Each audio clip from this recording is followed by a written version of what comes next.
Este domingo tampoco vamos a leer las lecturas correspondientes al domingo ordinario, al domingo 32 del tiempo ordinario.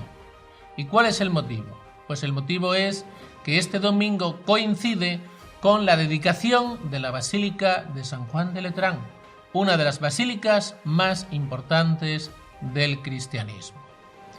¿Y qué tiene de importancia? ¿Por qué es tan importante la dedicación de esta basílica para los cristianos? Vamos a verlo.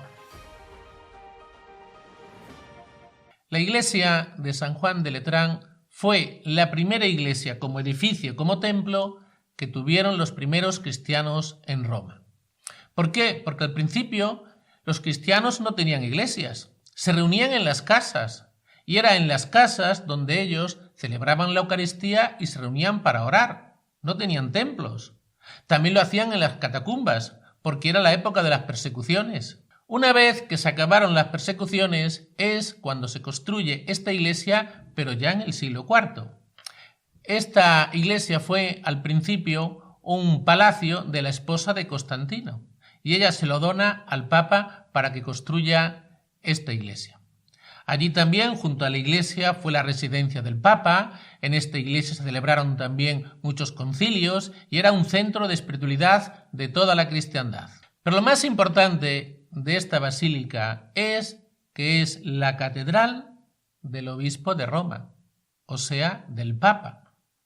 Algunos piensan que la catedral del Papa es la Basílica de San Pedro en el Vaticano. No, la Basílica de San Pedro del Vaticano es un santuario, pero no es la catedral del Papa.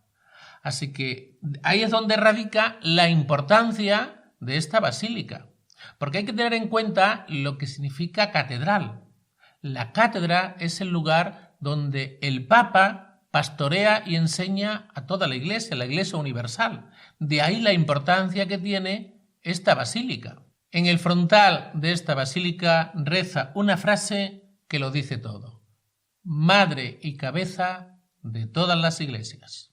Y ahora vamos a comentar las lecturas que leeremos en las misas de esta fiesta de la Basílica de Letrán. Curiosamente, en estas lecturas se ve una gran paradoja. ¿Y qué paradoja es esa? Pues la paradoja que vamos a ver en las lecturas es que el día que estamos celebrando la dedicación de la Basílica de Letrán, que es un templo, que es un edificio, las lecturas no se centran en el edificio. No le dan mucha importancia al edificio, aunque la tiene. Pero las lecturas no se centran en el edificio. ¿En qué se centran? En las personas que somos templos del Espíritu Santo. El mismo Jesús no le da excesiva importancia a los templos, aunque esto hay que entenderlo, porque Jesús también predica con el ejemplo. ¿Y qué nos dice su ejemplo? Que él visitaba el templo de Jerusalén y oraba en el templo de Jerusalén, y también Jesús acudía a las sinagogas, y le vemos en los evangelios enseñando en las sinagogas. Él acudía a las sinagogas a darle culto a Dios, lo mismo que al templo. Por eso en el evangelio de hoy se enfurece tanto cuando están utilizando el templo indebidamente. O sea, Jesús le da mucha importancia también al templo, a las sinagogas, porque es el lugar donde acudimos a orar y a darle culto al Señor. O sea, eso que quede claro, que Jesús le da importancia también a los templos de piedra. Pero digamos que no le da excesiva importancia.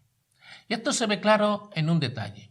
Cuando los samaritanos le plantean a Jesús la siguiente cuestión, que había sido una cuestión muy debatida entre samaritanos y judíos.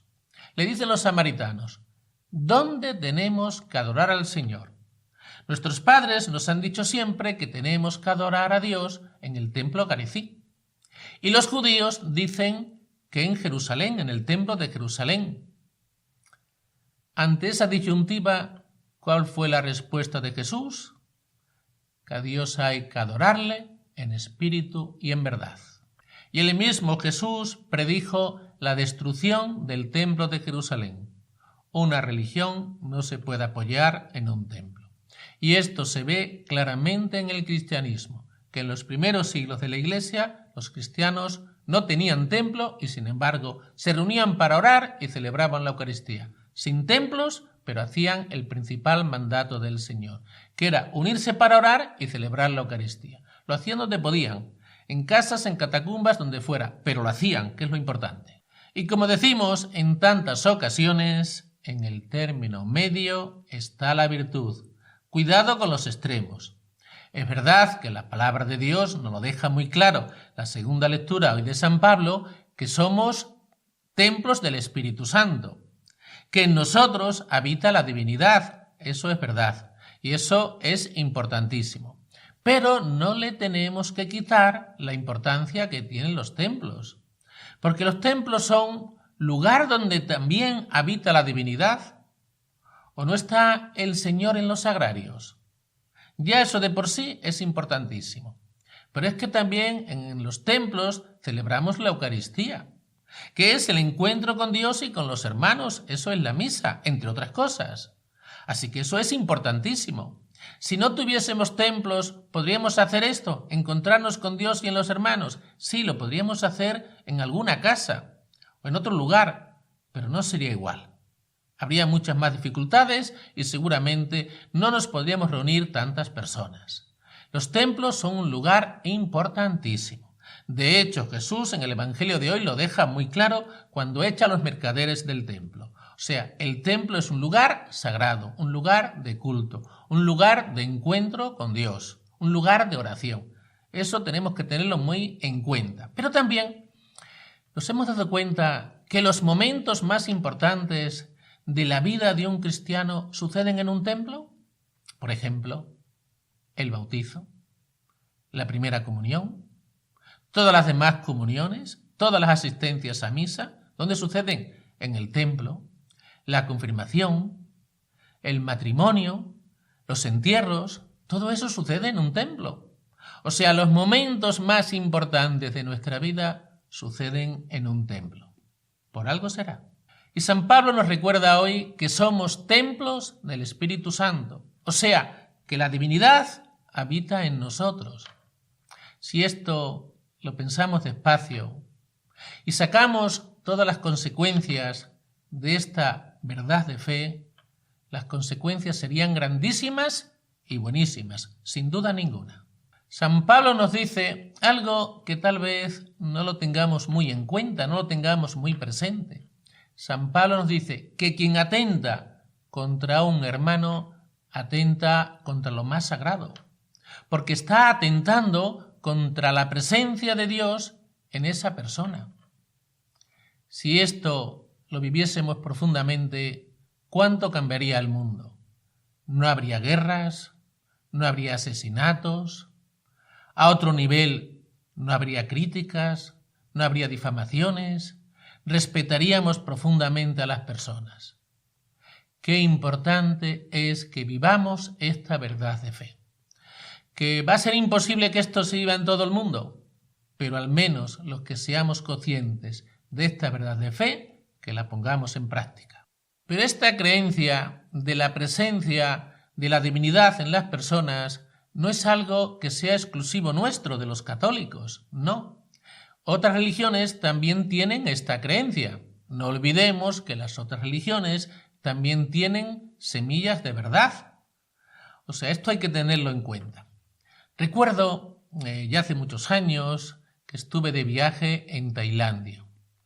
Y allí el guía nos enseñó algo muy bonito. Y es que los monjes budistas salían por la mañana temprano a pedir alimentos y la gente generosamente le ofrecía algo de alimento para que pudieran vivir. Pero había que hacerlo con un ritual muy bonito. Te ponías delante del monje, te descalzabas, le ofrecías el alimento y te inclinabas diciendo Namasté. ¿Qué quería decir esta frase, esta palabra Namasté? Quería decir, me inclino ante la presencia del Dios que te habita. Qué bonito y qué gran verdad. Y no solamente tenemos que respetar a los demás porque son templos de la divinidad, también, por supuesto, tenemos que respetarnos a nosotros mismos. Que también nosotros somos templo de la divinidad. Y tenemos que respetar nuestro cuerpo y tenemos que respetarnos a nosotros mismos. Ese es uno de los argumentos que da San Pablo para vivir profundamente el cristianismo, y es que somos templo del Espíritu Santo. Tenemos que respetarnos, tenemos que respetar nuestro cuerpo. No es verdad eso que dicen algunas personas: mi cuerpo es mío y hago con él lo que quiero. Un cristiano no puede decir eso. Que el Señor os bendiga y os proteja. En el nombre del Padre, y del Hijo, y del Espíritu Santo. Amén.